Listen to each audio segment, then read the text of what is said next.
ദൈവത്തിന്റെ ഏറ്റവും പ്രിയമുള്ളവരെ, അവിടുത്തെ സമാധാനം ഞാൻ ആശംസിക്കുന്നു.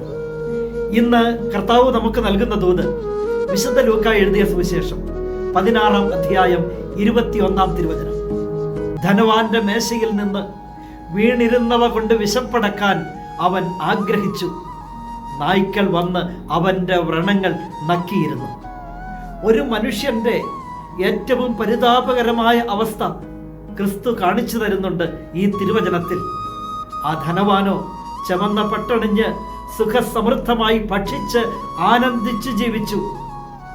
ആ ദരിദ്രനാകട്ടെ ആ ധനവാന്റെ മേശയിൽ നിന്നും വീണ് കിട്ടുന്നവ കൊണ്ട് വിശപ്പടക്കാൻ ആഗ്രഹിച്ച ദരിദ്രനായിരുന്നു.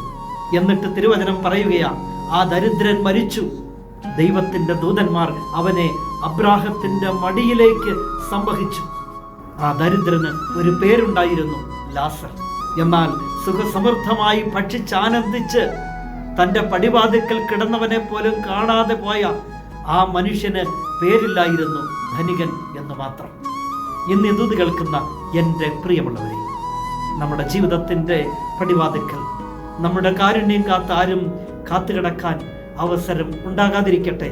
മറിച്ച് പലരുടെയും കണ്ണീരൊപ്പുന്ന, പലർക്കും വേണ്ടി കരങ്ങൾ നീട്ടുന്ന, ഹൃദയവും കരങ്ങളും തുറന്നു കൊടുക്കുന്ന മനുഷ്യരാകട്ടെ.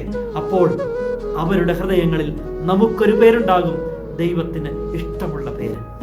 കരുണാമയനായ ദൈവം നമ്മെ എല്ലാവരെയും സമൃദ്ധിയായി അനുഗ്രഹിക്കട്ടെ.